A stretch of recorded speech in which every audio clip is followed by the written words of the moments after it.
मुझसे छीनकर उसे दे दी। जब अमिताभ बच्चन स्मिता की नमक हलाल से निकाले गए राज बब्बर किसके चलते खोई थी ये फिल्म।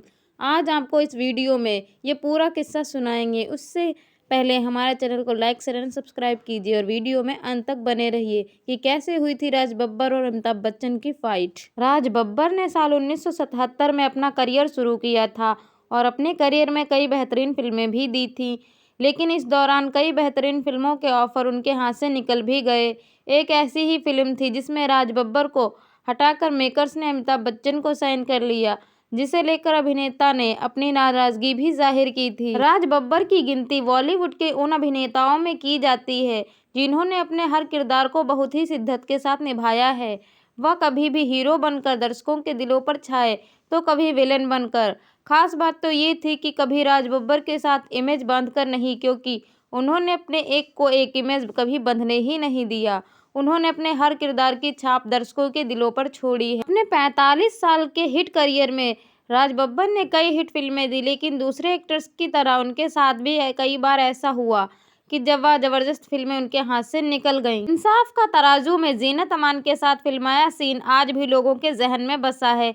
ये वही फिल्म थी जिसने राज बब्बर के करियर में कांटा पलट कर दिया था। लेकिन राज बब्बर को एक बात का मलाल हमेशा रहा और वो बात ये है कि करियर की शुरुआत में अमिताभ बच्चन और शशि कपूर के चलते उन्होंने कई बड़ी हिट फिल्में गंवा दी थी। एक इंटरव्यू में राज बब्बर ने इस बारे में बात की और बताया कि उन्होंने जिस भी फिल्म को हाथ में लिया वह कोई भी हथिया ले जाता था।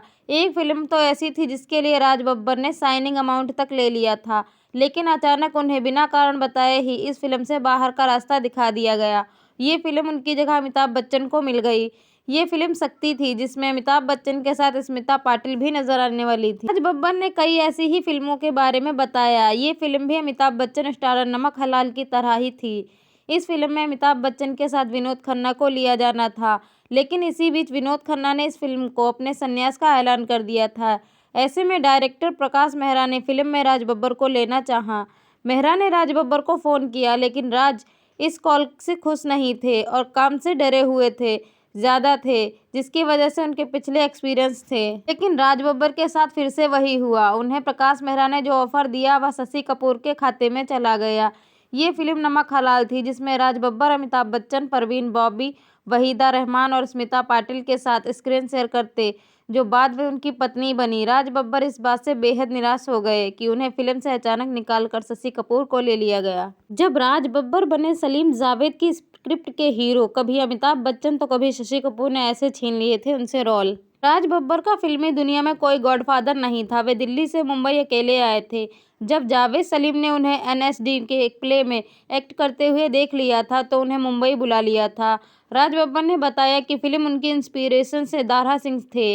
उनकी फिल्में देखकर ही राज बब्बर ने फिल्मों में आने का मन बनाया था।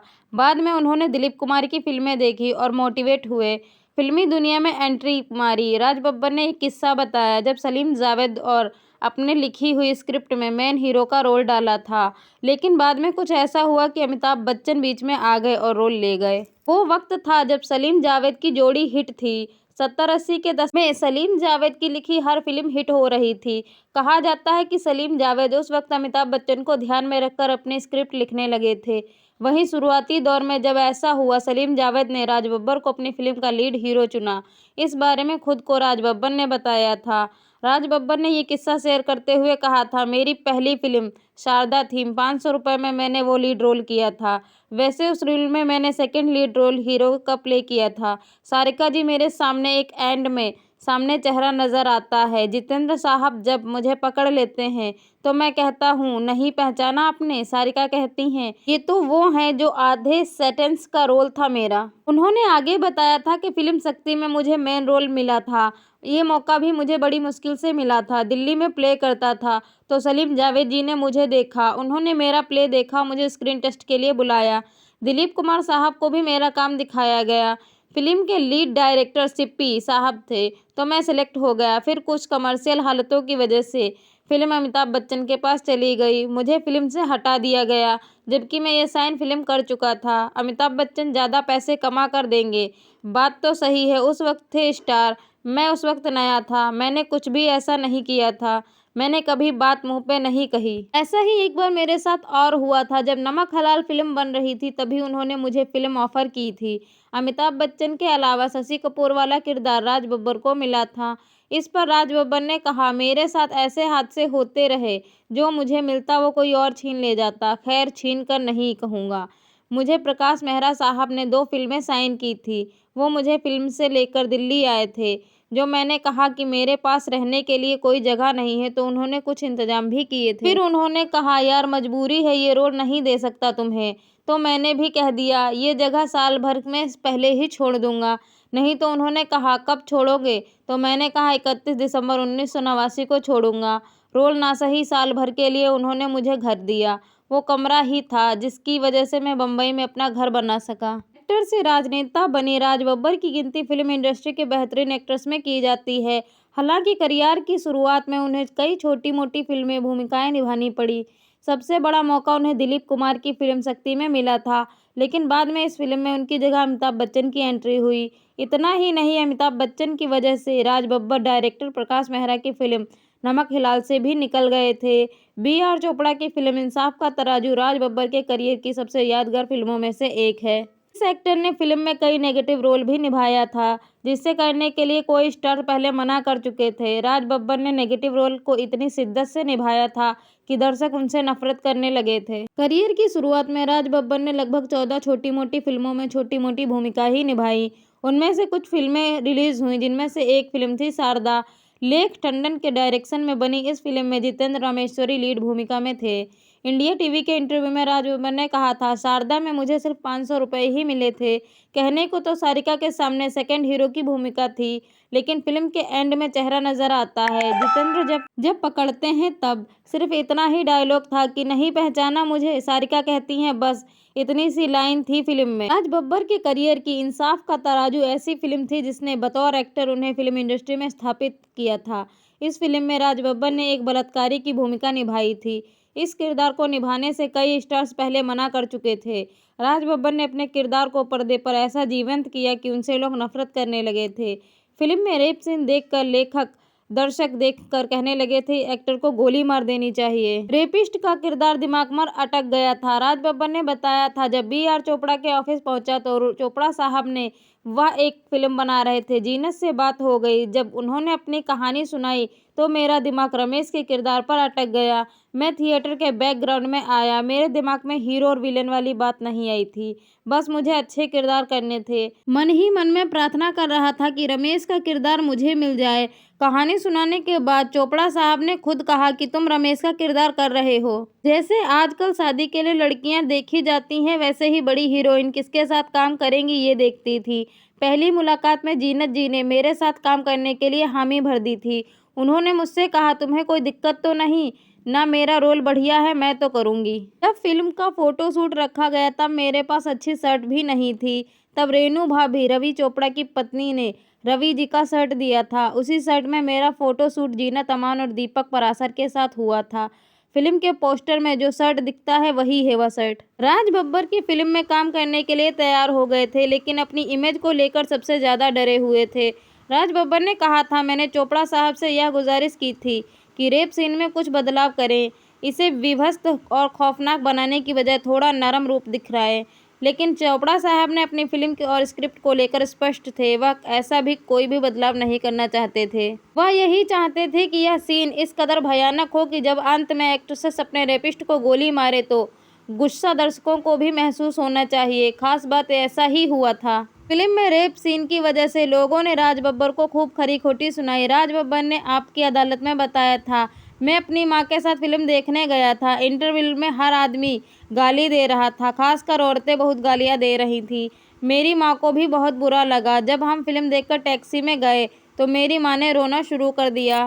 राज बब्बर ने पहले रमेश सिप्पी की फिल्म शक्ति में अमिताभ बच्चन की जगह साइन किया था।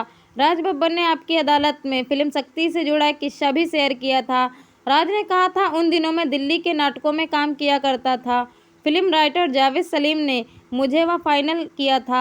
मेरा स्क्रीन टेस्ट दिलीप साहब को दिखाया गया था। उन्हें स्क्रीन काफ़ी टेस्ट पसंद आया। जब मुझे फाइनल कर दिया गया था, लेकिन कॉमर्शियल कारणों से मुझे फिल्म से हटा दिया गया। मेकर्स को लगा अमिताभ से ज़्यादा मुनाफा होगा। राज बब्बर ने बताया था, मैंने कभी इस बारे में नहीं चर्चा की, लेकिन जब जावेद साहब ने एक इंटरव्यू के दौरान इस सब के बारे में खुलासा किया तब मैं यह बात कह रहा हूँ। बार तो ऐसा किस्सा हुआ, राज बब्बर के साथ काम करने के लिए अमिताभ बच्चन तैयार ही नहीं हो रहे थे। न्यूज़ 18 में छपी खबर के मुताबिक नमक हलाल में अमिताभ बच्चन राज बब्बर के साथ काम करने के इच्छुक नहीं थे। वे राज बब्बर के किसी भी बदले बड़े लोकप्रिय कलाकार के साथ काम करना चाहते थे।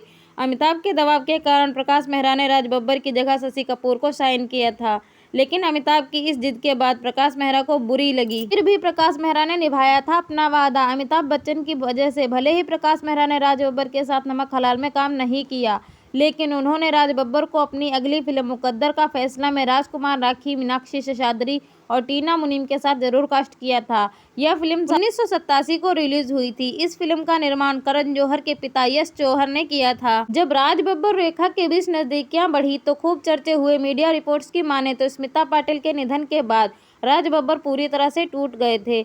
उस गम से बाहर निकलने के लिए राज बब्बर को कई साल उसी दोस्ती को रेखा ने बताया था, जब उसी वक्त रेखा और अमिताभ का ब्रेकअप हुआ था। ऐसी स्थिति में राज और रेखा एक दूसरे का सहारा बन गए। राज बब्बर और रेखा ने काफ़ी ज़्यादा एक दूसरे का साथ दिया था। जब दोनों के रिश्तों की खबरें बॉलीवुड में फैलने लगी तब रेखा राज बब्बर ने शादी की बात की। जैसे ही रेखा ने उन्हें शादी के लिए अप्रोच किया तो उन्हें छोड़कर वापस अपनी पहली पत्नी नादिरा के पास लौट गए। इस वजह से रेखा बिल्कुल टूट गई थी।